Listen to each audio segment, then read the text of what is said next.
Hey, welcome to After She Left. Stay till the end and don't forget to subscribe. We were out at this rooftop bar in downtown Austin, one of those trendy places her coworker raved about, all Edison bulbs and overpriced cocktails. It was me, my wife Jess, and a few of our mutual friends from her job and the neighborhood. Everyone dressed up a little more than usual. I wore one of my button-downs, clean jeans, and boots I'd wiped down special. Jess wore this burgundy dress that always turned heads. She looked great. Always did. I was proud to be next to her. She had a couple glasses of wine and got louder. Not drunk, just sharper. She always had a quick tongue, sure, but this night was different. There was this edge I hadn't seen before, like she was performing.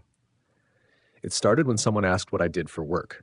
I was halfway through explaining a weird repair I'd done on a '68 Mustang when Jess leaned in and cut me off. "He's my grease monkey husband," she said with a laugh, nudging me playfully. A few people chuckled. I gave a small smile. I could roll with that. But then she kept going. "Seriously, you should see his closet, Walmart's fall line, every year without fail." More laughs. Louder this time. I tried to chuckle along again, but it felt forced. My buddy Tyler caught my eye across the table. He wasn't laughing, just stared down at his beer, face tight. Jess leaned over toward her friend Melissa, already gearing up for the next jab. "Oh, and you should hear him try to talk to my clients. Bless his heart, he sounds like he's still in shop class. It's adorable." That one hit. The whole table burst out laughing. Even the bartender gave a little snort as he set down someone's drink. I felt my face go hot. I was still smiling, nodding like I was in on the joke, but my chest felt tight, heavy. I didn't say anything, just pulled out my wallet and dropped a 20 on the bar to cover her drink. "I'll meet you outside," I said to Jess with a smile, keeping my tone even. She waved me off, mid-laugh, and turned back to her friends. "He's just being dramatic. He's sensitive." But I wasn't being dramatic.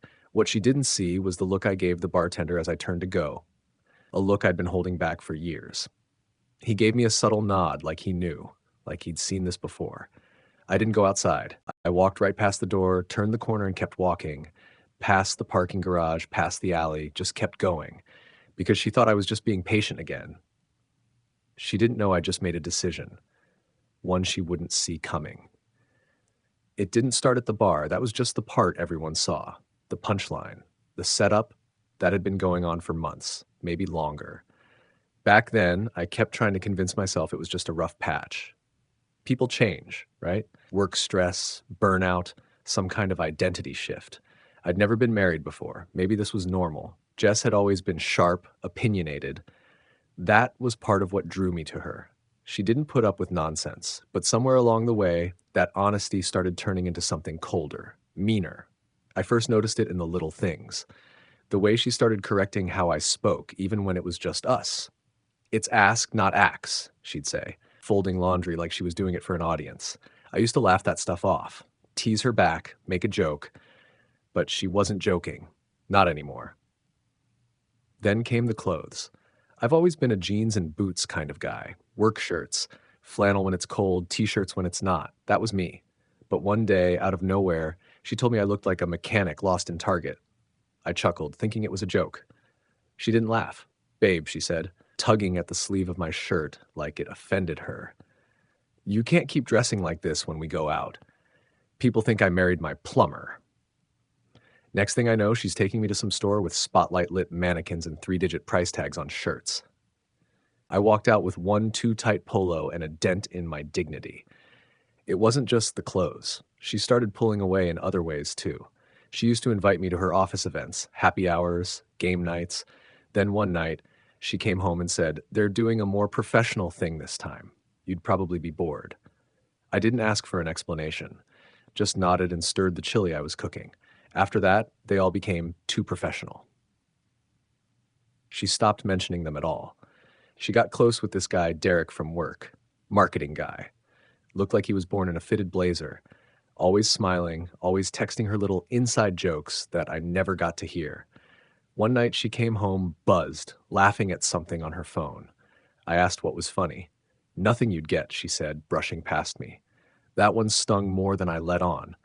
I'd fix cars all day, hell, run my own shop, come home sore and tired, cat, hoping for a laugh, maybe a beer on the porch. She'd come home late, scroll through her phone, and tell me I wouldn't get it. I thought maybe it was just a phase. Maybe I was imagining things. You tell yourself that because the alternative hurts more. But then I overheard her one night while she was on the phone with someone. Her sister, I think. I was in the other room, changing out the furnace filter. She didn't know I could hear. He just fixes cars, she said, her voice casual. Like it's fine, he's nice, but I don't really bring him to things anymore. No laugh, no sarcasm, just a plain, dismissive sentence. Like she was explaining a couch that didn't match her living room anymore. That's when it hit me. The jokes weren't jokes. That's how she really saw me. Not as her husband. Not as a man she was proud of. Just the guy who worked with his hands and didn't know how to pronounce ask properly.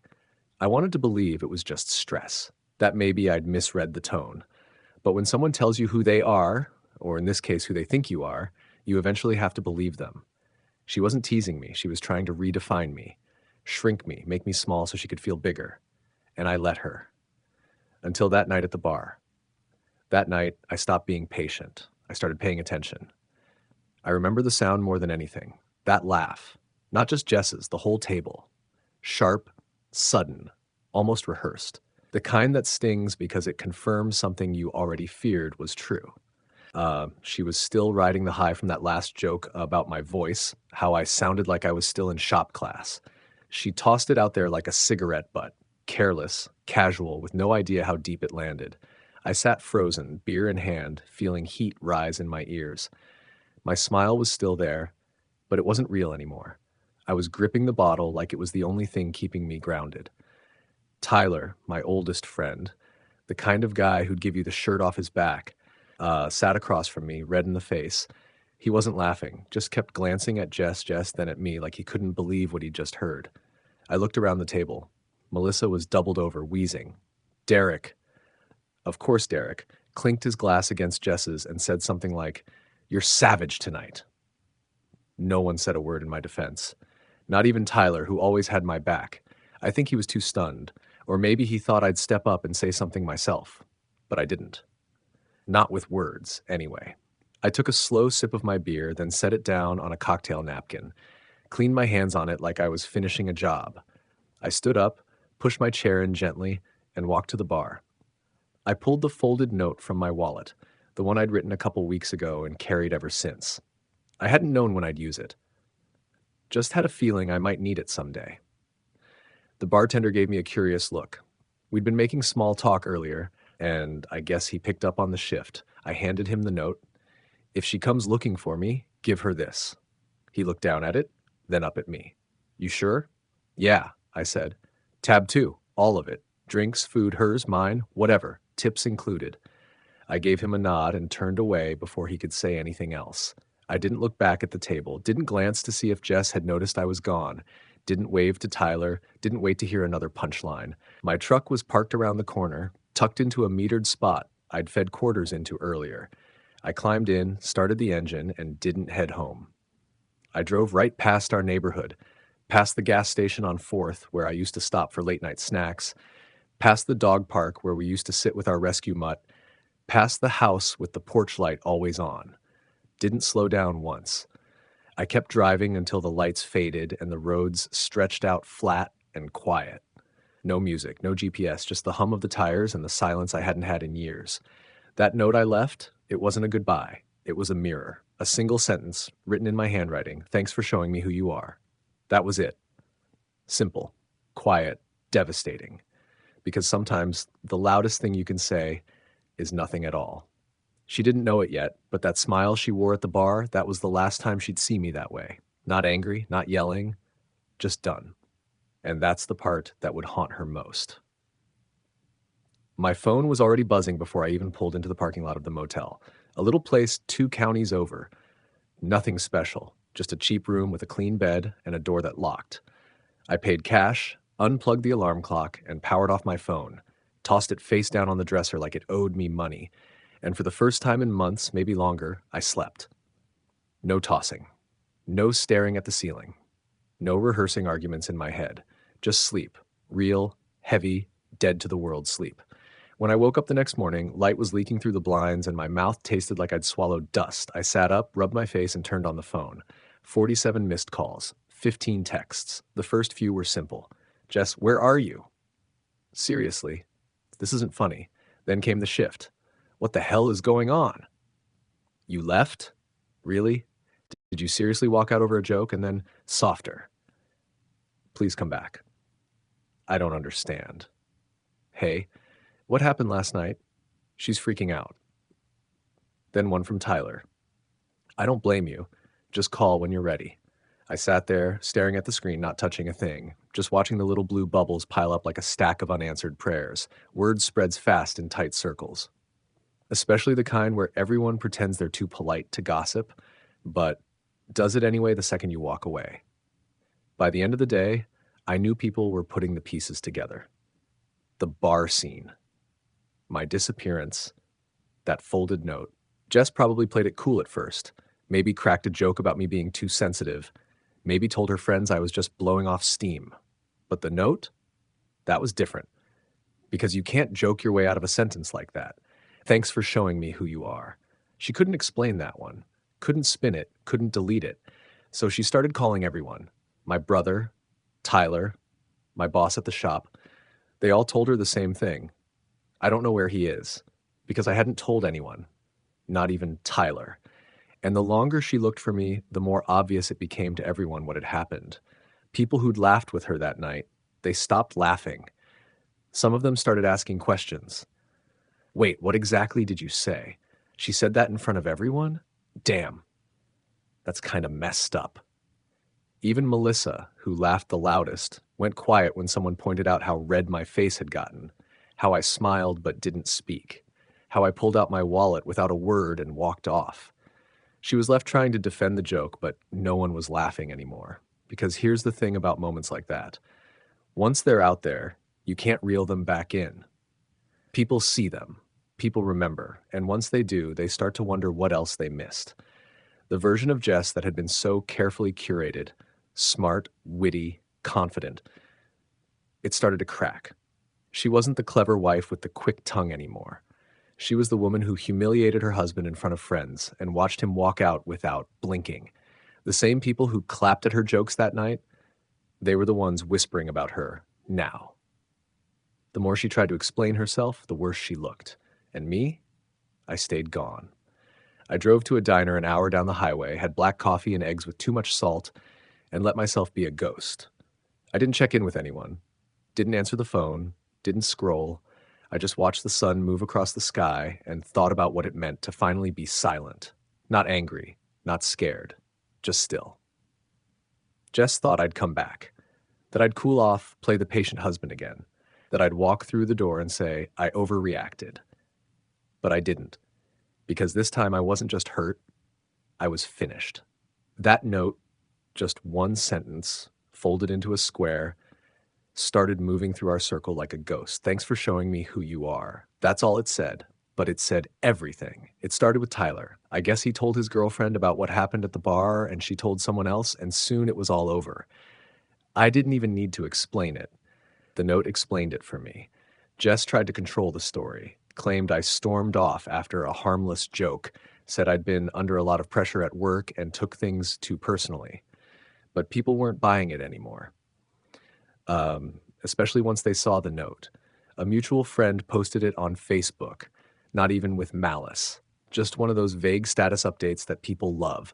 Sometimes the loudest thing you can say is nothing at all. Thanks for showing me who you are. Attached was a blurry photo of the handwriting, mine. Someone commented, wait, is this about Jess and Mitch? And just like that, it was public. People pulled away from her. It wasn't dramatic. Nobody confronted her. Nobody yelled. But the text invites slowed down.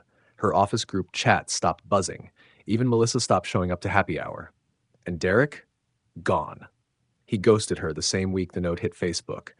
Probably didn't like how messy things were getting, or maybe he just saw her in the light I'd been squinting through for the last year and a half.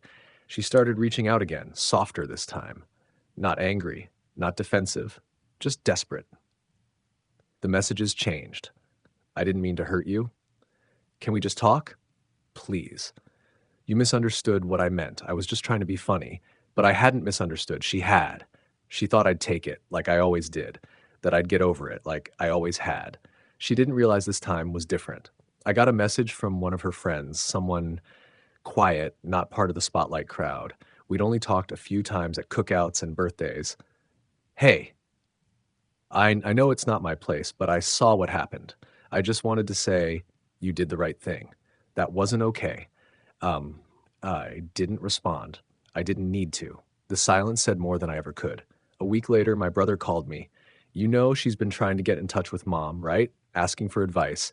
Said she wants to fix things. Too little, too late, I said, and I meant it. She even showed up at the shop one afternoon.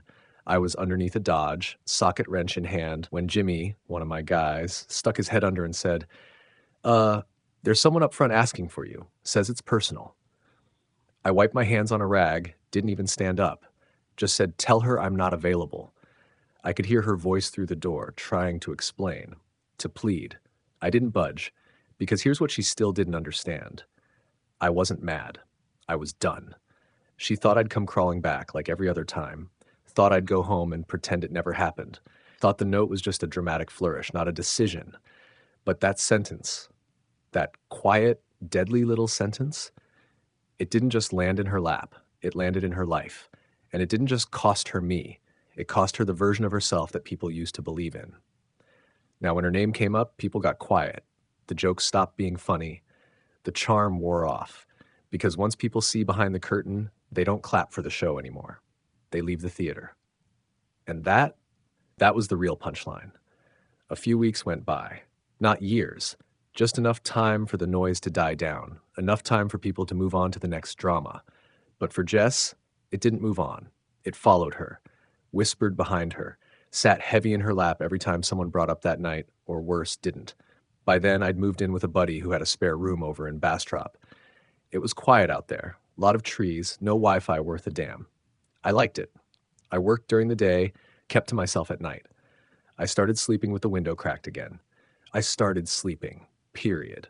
Eventually, I switched jobs, took a better gig at a garage just outside of town, better hours, better pay, and no one there knew about Jess or the note or the night I walked out of a bar and never went back.